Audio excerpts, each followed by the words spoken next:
इधर पांडवों की सेना में उत्साह था, उल्लास था कि हम युद्ध जीत गए। लेकिन उसी दिन रात्रि में दुर्योधन के मित्र गुरुदेव द्रोणाचार्य का बेटा अश्वत्थामा आधी रात्रि में जाकर द्रौपदी के 5 बेटों के मस्तक काट लाता है। द्रौपदी सोई रह गई और तब तक अश्वत्थामा गया और उसने 5 बच्चों के मस्तक काट लिए और 5 बच्चों के मस्तक के मुंड उठाकर ले आया दुर्योधन के पास। देख दुर्योधन, देख देख देख दुर्योधन, देख मैं तेरी पराजय का बदला लेकर आ गया हूं। मैं द्रौपदी के 5 बच्चों के मुंड काट कर ले आया हूं। अश्वत्थामा को देखकर आधी रात को दुर्योधन बड़ा दुखी हुआ। दुर्योधन को पश्चाताप हुआ। उसने कहा, अश्वत्थामा चले जाओ, हट जाओ मेरे सामने से, मैं तुम्हारा मुंह नहीं देखना चाहता। बोले क्यों? बोले आज तुमने बहुत बड़ा अनर्थ कर दिया। आज द्रौपदी के 5 बच्चों के मस्तक काटकर तुमने हमारे वंश का सर्वनाश कर दिया। क्योंकि दुर्योधन कह रहा है कि मेरे कारण मेरा कुरुवंश तो खत्म हो ही गया, बस पांडवों के परिवार में ये 5 बच्चे बचे थे जो हमारा नाम आगे बढ़ाते, लेकिन उस द्रौपदी के भी 5 बच्चों को तुमने, तो हमारा तो परिवार ही नष्ट हो गया। हम 100 थे, वो 5 थे, वो 5 थे, हम 100 थे।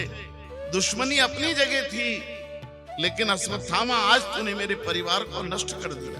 तब अश्वत्थामा ने कहा कि दुर्योधन, मेरा मुंह न देखना है तो मत देख, पर एक बात सुन ले मेरी, मैं जा रहा हूं तेरे सामने से, लेकिन अगर तुम 100 भाई थे, वो 5 भाई थे, वो 5 थे, तुम 100 थे और झगड़ा तुम्हारे आपस का था, तो फिर हमको सेनापति क्यों बनाया था?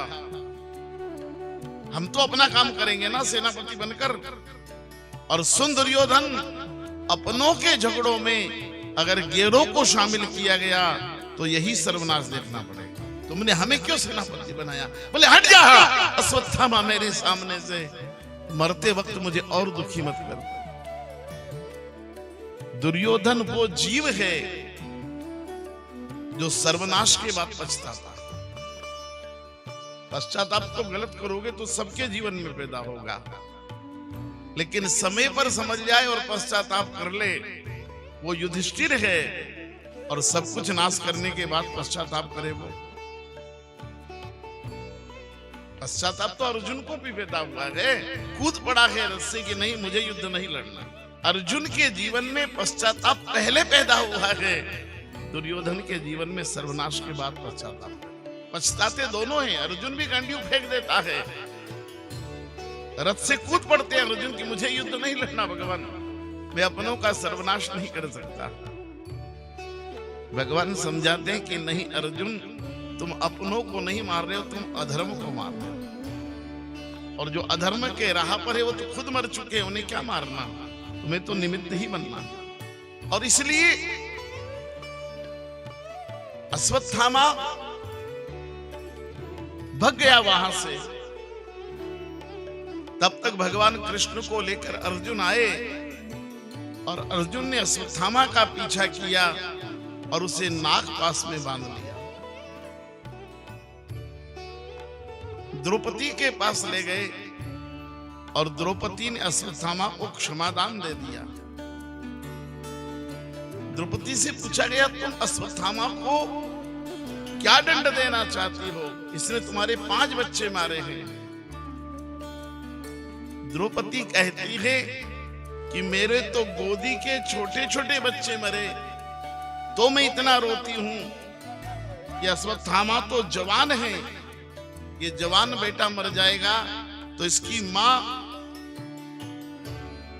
कृपाचारी की बहन कृपी, द्रोणाचार्य की पत्नी कृपी कितनी रोएगी, उसका रोना मुझसे नहीं देखा जाएगा। इसलिए अश्वत्थामा ने चाहे मेरे 5 बेटे मारे हैं, लेकिन मैं इसे क्षमा करती हूं।